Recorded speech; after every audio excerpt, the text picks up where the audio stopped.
아까 처음에 소개해드렸던 저는 한국영상예술심리치료연구소 소장 김종근입니다. 예, 반갑습니다. 다시 인사드리고요. 예, 또 선생님도 네. 안녕하세요. 이게 마이크요? 네. 안녕하세요. 저는 타로 마스터예요. 예, 상담도 전문으로 하고 있고요. 반갑습니다, 여러분. 3주 동안 이렇게 오늘 이제 3주째 진행되는데 네. 어떠셨어요? 3주 동안 죽음에 대해서 우리가 주제를 다루는데 그동안 어떤 경험, 느낌 뭐 이런 것들 어떠셨나요? 3주 동안 죽음을 따라서 뭔가를 느낀 것보다 영화를 저희가 사전에 섭외를 하고 나서 영화를 많이 보잖아요. 네. 네, 선생님하고 저하고 네. 따로도 보고 같이도 보고 하는데 여기 와서 또 보면은 영화가 또 다르게 보이고 있는 것 같아요. 그리고 제가 저 영화를 지난주 월요일 밤인가 혼자 새벽에 봤는데 너무 많이 울었거든요. 그래서 이게 진짜 큰일 났다, 오늘 어떻게 해야 될까 고민을 많이 했는데 그리고 울지 말아야 돼 생각했는데, 그리고 우리는 알잖아요. 다음에 이 장면이 나올 걸 생각하고 있는데 벌써 그 장면이 나오기 전부터 눈물이 나는 거예요. 준비를 하고 있어요. 울 준비를 하고 있어요. 그래서 이번 영화는 좀 되게 슬펐던 것 같아요.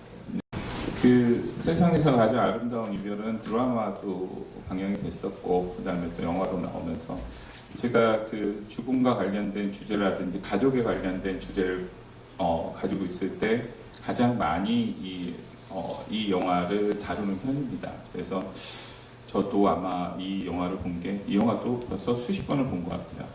가족이라는 것들에 대한 의미를 뭐 처음에 부모님 또 우리 자식들 뭐 이렇게 살아가고 있지만 그냥 늘 있으니까 됐어, 다음에 괜찮아, 뭐 이렇게 얘기들을 많이 하죠.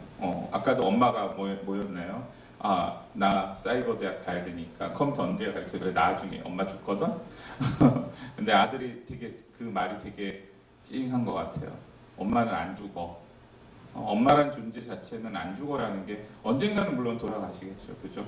근데 우리가 생각하는 엄마라는 상징은 끊임없이 우리 안에 어떤 하나의 그 굉장히 성스러운 존재가 아닌가 싶어요. 제가 아는 어느 그 돌아가신 그 심리학 교수님께서 엄마라는 이름에 대한 그 관련된 책을 쓰셨는데 거기다가 모신이라는 이야기를 쓰셨거든요. 책 제목을. 엄마는 신이다. 그만큼의 엄마라는 그 상징적 의미는 우리한테 그냥 뭐 밥을 해주고 빨래를 해주고 뭐 용돈을 주고 뭐 이렇게 나를 챙겨주는 그 범주에서 더 넘어서서 굉장히 우리의 어떤 근원적으로 굉장히 아주 소중한 하나의 내 삶의 어떤 등대와 같은 그런 존재가 아닐까라는 생각을 해봅니다. 우리 어머니는 이거 보시고 어떤 게 느껴지셨어요? 저도 시어머니를 모시고 살아갔는데 네. 보통 여자들이 그런 삶을 많이 살고 있거든요. 그렇죠. 네. 그래서 공감도 많이 했고 네. 자식들하고 갈등, 뭐 언니하고도 그걸 한 3, 4년을 모시고 살다 보니까 네. 거기에는 아주 공감이 많이 갔어요. 네. 보통 여자들의 삶이 그러지 않을까. 저희 대만에도 그렇죠. 그렇게 살았다고 생각하고 가슴이 찡한데 많이. 우리 어머니는 사시면서 제일 아쉬운 게 뭐예요? 지나고 나니까는 네. 좀 더 잘해드릴 걸, 뭐 그런 생각도 들고. 시어머니. 네. 뭐 어떤 게. 아이들한테도 이제 다 결혼해버렸으니까 이제 좀 더 사랑스럽게 안아주고 포용해주고 이랬을 걸. 그렇군요. 시어머니는 당연히 돌아가셨을 거고, 네. 그죠? 만약에 살아계신다면 어떤 말씀을 지금 해드리고 싶으세요? 저는 많이 그래도 했다고 했는데. 네.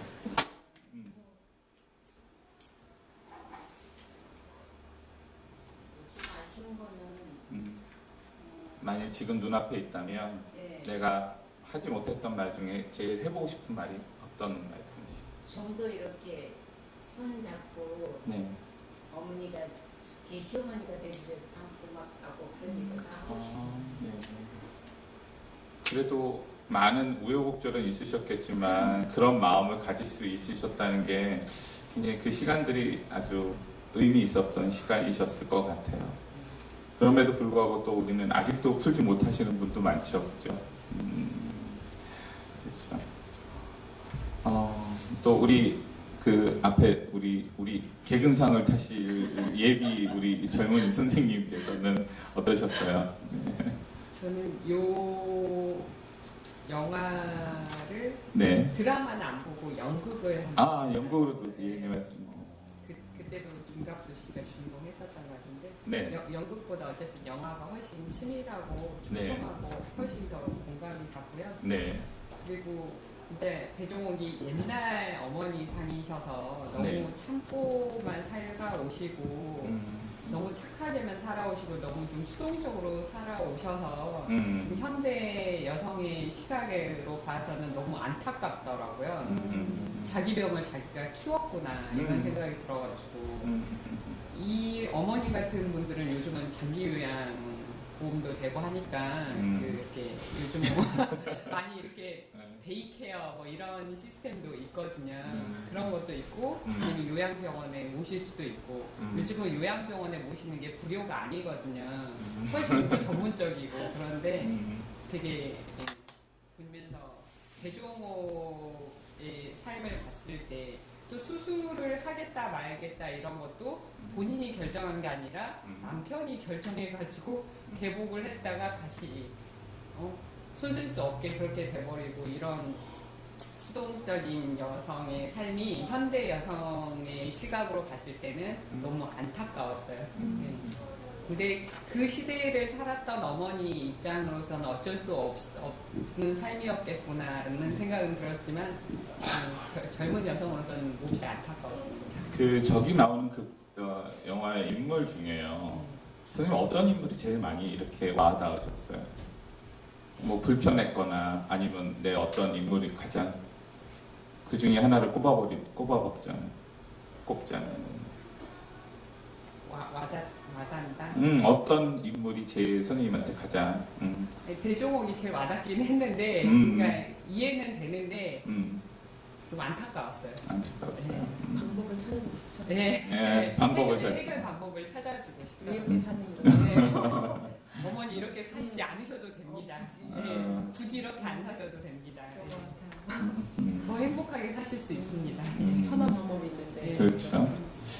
근데 저런 것도 있는 것 같아요. 이제 과거나 현재나 미래나 이제 우리 또 선생님이 얘기한 어떤 요즘 데이케어 시스템이나 뭐 이런 사회복지나 이런 것이 잘 되다 보니까 여러 가지 있는 거는 좋아요.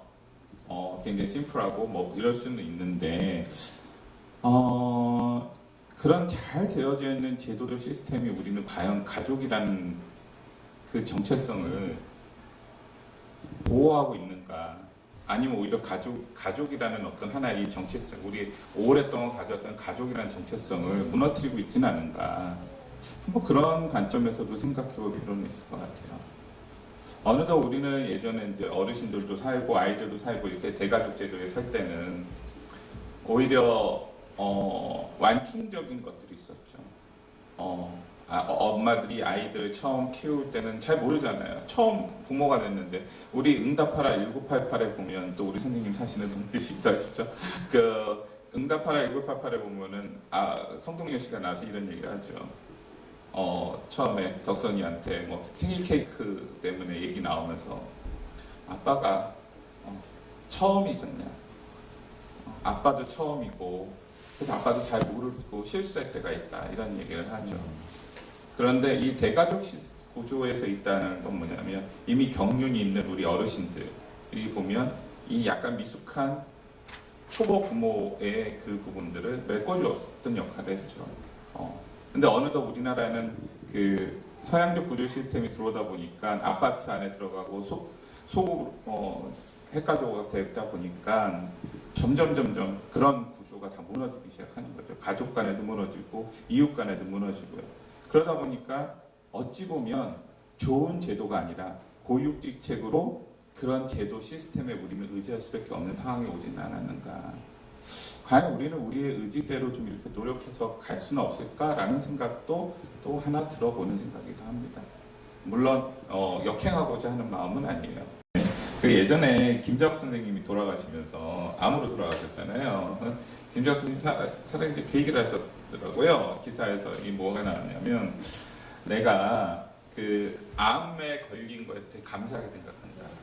왜냐하면 나한테 준비할 수 있는 시간을 주었다라는 것을 네, 그 얘기를 하셨어요. 그래서 어떤 질병이라는 게 뭐 꼭 불편한 요소도 있지만 우리한테 뭔가 다시 한번 삶을 돌아다보고 이 준비할 수 있는 어떤 또 다른 시작을 할 수 있게끔 도와주는 것 같기도 해요. 주변 가족들한테도 뭐 그렇습니다. 우리 선생님은 또 뭐 하시고 싶은 말씀 없으세요? 이게 영화 제목이 세상에서 가장 아름다운 이별이잖아요. 그러니까 이 이별이 지금 죽음이잖아요. 그러니까 이 영화의 제목에서 벌써 다 나온 거죠. 저희는 웰빙보다 이제 웰다잉을 우리는 언제 죽을지 다 모르는 사람이기 때문에 태어나는 데는 순서가 있지만 죽는 데는 순서가 없고 그리고 이 영화에서 보면 왜 배종옥을 죽게 했을까요? 이유가 다 있어요. 그죠? 왜 그럴까요? 왜 그럴까요? 왜 하필이면 이렇게 착하고 최선을 다하게 사는 여자가 왜 이렇게 억울하게 죽어? 라고 생각이 들 수도 있고 가슴이 아프잖아요. 근데 배종옥을 죽게 한 이유겠죠. 우리가 죽는 게 인생의 끝은 아닌 거고, 그죠? 여러 가지 종교가 있지만 믿으시는 분도 있고 안 믿으시는 분도 있겠지만 죽는다고 해서 인생이 끝나는 건 아니거든요.